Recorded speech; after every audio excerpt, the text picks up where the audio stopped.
साथियों नमस्कार। Kota online classes channel पर आप सभी का स्वागत है। यहाँ पर हम लोग जो है हिंदी साहित्य के इतिहास की प्रैक्टिस कर रहे हैं और हिंदी साहित्य के इतिहास की प्रैक्टिस में साथियों आज तीसरे नंबर का अभ्यास प्रश्न पत्र 3 है। इसमें आदिकाल के मैं प्रश्नों को आप लोगों को करा रहा हूँ साथियों। तो साथियों आप जो भी स्टूडेंट इससे जुड़े वो सभी चैनल को जरूर सब्सक्राइब कीजिए, लाइक कीजिए और शेयर कीजिए साथियों। शायद ये क्वेश्चन आप लोगों के जीवन में कुछ न कुछ कहीं ना कहीं जरूर काम आएंगे साथियों। देखिएगा, पहला प्रश्न है साथियों, यहाँ पर आरपीएससी लिखा हुआ है लेकिन हिंदी साहित्य कहीं पर भी आता है, किसी भी एग्जाम में आता है, उस सभी के लिए ये अभ्यास प्रश्न बहुत अच्छे हैं। इसलिए आप लोगों को इन अभ्यास प्रश्नों को जरूर करना चाहिए, चाहे आप किसी भी एग्जाम को दे रहे होंगे साथियों। तो देखिएगा, भला हुआ जो मारिया बहिणी मारा कंतु, ये जो पंक्ति है ये किसके द्वारा लिखी गई साथियों? ये पंक्ति आप सबको पता है हेमचंद्र के द्वारा लिखी गई है। भला हुआ जो मारिया बहिणी मारा कंतु, ये पंक्ति किसके द्वारा लिखी गई है? हेमचंद्र के द्वारा लिखी गई है। कुमारपाल चरित नामक ग्रंथ किसका रचित है? कुमारपाल चरित नामक जो ग्रंथ है वो किसके द्वारा लिखा गया है? वो भी हेमचंद्र के द्वारा ही लिखा गया है साथियों। अगला प्रश्न है तीसरे नंबर का, कुमारपाल जो चरित की भाषा कैसी है?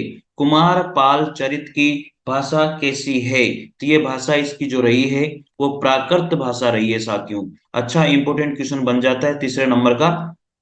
फोर्थ नंबर का क्वेश्चन है, या श्रेय काव्य की रचना किसके द्वारा की गई है? या श्रेय काव्य की रचना किसके द्वारा की गई है? तो फोर्थ नंबर के क्वेश्चन का आंसर हो जाएगा हेमचंद्र। ये तीनों क्वेश्चन ही हेमचंद्र से ही रिलेटेड हैं, चारों क्वेश्चन ही।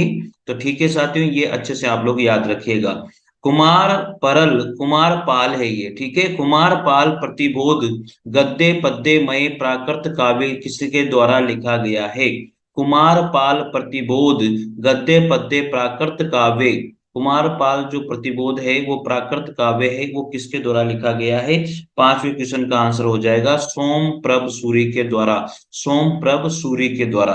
अगला प्रश्न है सिक्स नंबर का साथियों, कुमारपाल प्रतिबोध नामक जो उपदेश काव्य कब लिखा गया था? कुमारपाल प्रतिबोध नामक उपदेश काव्य कब लिखा गया था? तो ये लिखा गया था संवत 1211 ईस्वी में। प्रबंध चिंतामणि नामक ग्रंथ के रचयिता कौन है? वेरी इंपॉर्टेंट क्वेश्चन हो जाता है। प्रबंध चिंतामणि नामक ग्रंथ के रचयिता सबको पता है, मेरु तुंगाचार्य। कौन है? मेरु तुंगाचार्य। प्रबंध चिंतामणि संस्कृत के किस ग्रंथ के ढंग का बना हुआ है? संस्कृत का कौन सा ग्रंथ है जिससे रिलेटेड इसको माना गया है प्रबंध चिंतामणि को? प्रबंध चिंतामणि के जो राइटर हैं, जो लेखक हैं, वो मेरु तुंगाचार्य हैं। तो प्रबंध चिंतामणि संस्कृत के किस ग्रंथ के ढंग को का माना गया है साथियों? आठवें नंबर का क्वेश्चन हो जाएगा भोज प्रबंध। भोज प्रबंध, ठीक है। प्रबंध चिंतामणि ग्रंथ कब लिखा गया था? प्रबंध चिंतामणि ग्रंथ संवत 1361 में लिखा गया था साथियों, ये आपको याद रखना है। जही शक्कर सम जही शक्कर सहे खंड थिए तो इस मीठी चूरी। जही शक्कर सहे खंड थिए तो इस मीठी चूरी। साथियों ये जो पंक्ति है वो किसके द्वारा बोली गई, किसके द्वारा लिखी गई है साथियों? पहला ही ऑप्शन इसका राइट हो जाएगा, राजा मुंज के द्वारा लिखी गई है। 11 क्वेश्चन है, प्राकृत पिंगल सूत्र में कितने पद पद संकलित हैं? प्राकृत पिंगल सूत्र में पद संकलित हैं। किसके पद संकलित हैं? विद्याधर के पद यहाँ पर संकलित हैं। हमीर रासो ग्रंथ के रचयिता किसको माना गया है? सारंगधर को माना गया है साथियों। किसको माना गया है? सारंगधर को। सेकंड ऑप्शन इसका राइट हो जाएगा। अच्छा है क्वेश्चन, बढ़िया क्वेश्चन है, आता है हर बार ये क्वेश्चन। देखिएगा, अपभ्रंश ग्रंथों की परंपरा का अंत आचार्य शुक्ल किससे मानते? अच्छा क्वेश्चन है, अपभ्रंश ग्रंथों की परंपरा का अंत आचार्य शुक्ल के द्वारा किससे माना है? साथियों इस क्वेश्चन को आप जरूर याद रखिएगा। अपभ्रंश ग्रंथों की परंपरा का अंत आचार्य शुक्ल किससे मानते हैं? तो ये क्वेश्चन हो जाता है 30 नंबर का क्वेश्चन है, आप लोग याद रखिएगा। आंसर इसका फर्स्ट ऑप्शन राइट होगा, हमीर रासो से मानते हैं। कौन? आचार्य रामचंद्र शुक्ल। विद्यापति का समय माना जाता है। जो विद्यापति का समय है वो माना जाता है साथियों, पहला ऑप्शन राइट हो जाएगा, संवत 1460। बीसल देव रासो तथा पृथ्वीराज रासो को संदिग्ध कौन मानता है? अच्छा क्वेश्चन है साथियों, ये याद रखिएगा, 15 नंबर का क्वेश्चन है। बीसल देव रासो पृथ्वीराज रासो को संदिग्ध किसके द्वारा माना जाता है? तो इसका आंसर हो जाएगा आचार्य रामचंद्र शुक्ल। बीसल देव रासो और पृथ्वीराज रासो को संदिग्ध माना है आचार्य रामचंद्र शुक्ल के द्वारा। कीर्ति लता जो रचना है वो किसकी है साथियों? विद्यापति की, सबको पता है। कीर्ति पता जो रचना है वो किसकी है? ये भी विद्यापति की ही रचना है, अवध भाषा में लिखी गई रचना है साथियों। ठीक है, आगे बढ़ते हैं।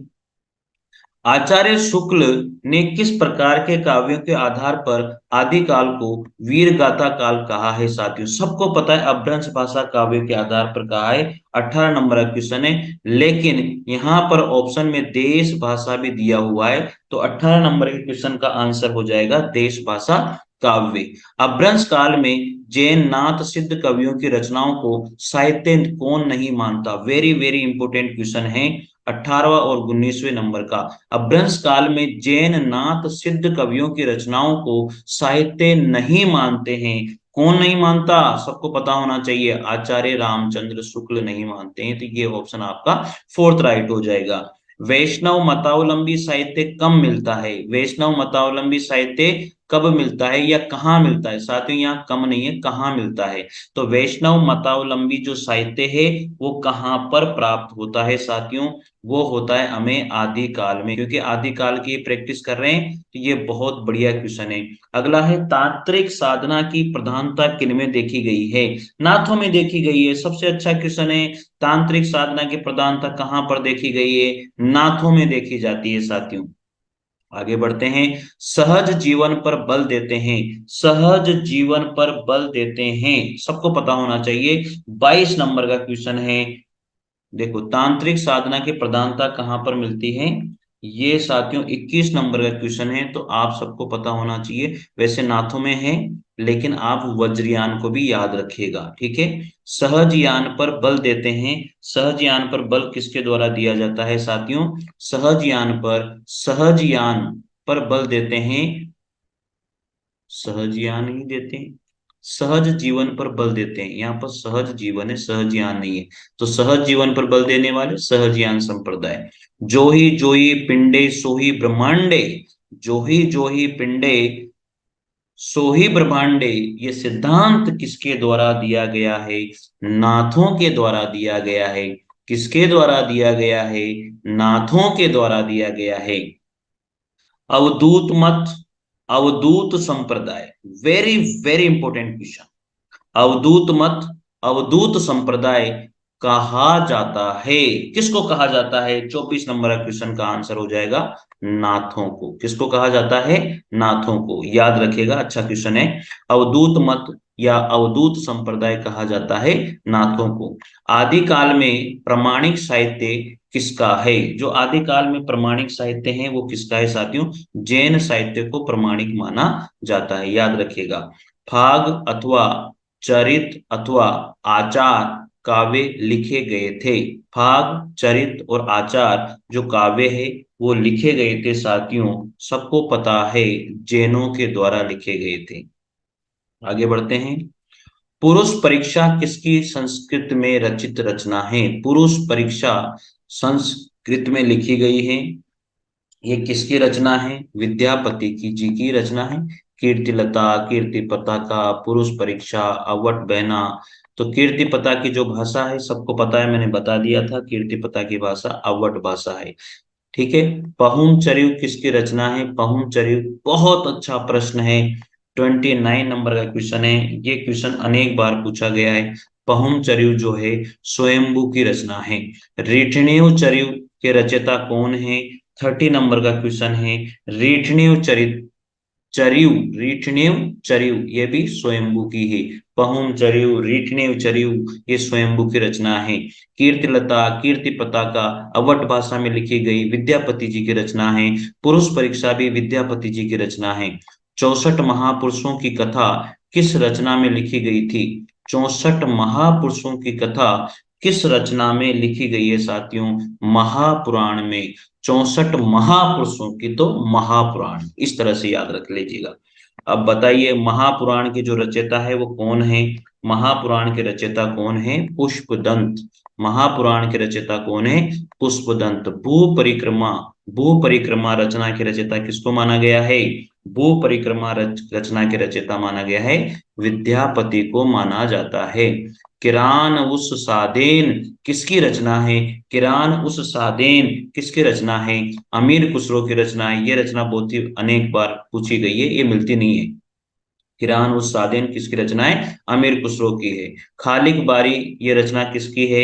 ये भी अमीर खुसरो की ही रचना है साथियों। 35 नंबर का क्वेश्चन है, खालिक बारी ये भी अमीर खुसरो की है। पृथ्वीराज विजय सबको पता है।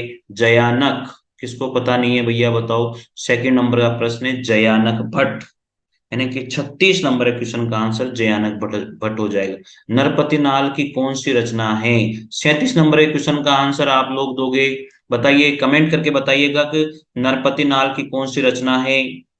नरपति नाल की इनमें से कौन सी रचना है, कमेंट करके मुझे बताना है आप लोगों को। ठीक है। अल्लाह, अगला है नल सिंह की कौन सी रचना है? 38 नंबर का प्रश्न है, नल सिंह की कौन सी रचना है? यहाँ पर विजयपाल रासो। कौन सी रचना है साथियों? विजयपाल रासो। परमार रासो के रचयिता कौन है? ये इसका 37 और 39 क्वेश्चन का आंसर आप लोग दोगे मुझे कमेंट करके। खुमान रासो के रचयिता किसको माना गया है? खुमान रासो के रचयिता, लास्ट क्वेश्चन है अभ्यास 30 का, खुमान रासो के रचयिता दलपत विजय को माना गया है। किसको माना गया है? दलपत विजय को। तो साथियों ये आज हमारा प्रैक्टिस सेट आदिकाल का तीसरा सेट कंप्लीट होता है। इस तरह के सेट आपके कंटिन्यू चलते रहेंगे। आप मस्ती के साथ तैयारी करते रहिए और आगे बढ़ते रहिए। ठीक है साथियों, मिलते हैं अगले अभ्यास प्रश्न के साथ, अभ्यास टेस्ट के साथ, प्रैक्टिस टेस्ट के साथ। साथियों आपको अच्छा लगे तो जरूर सब्सक्राइब कीजिए, लाइक कीजिए और शेयर कीजिए साथियों। मिलते हैं। Thank you.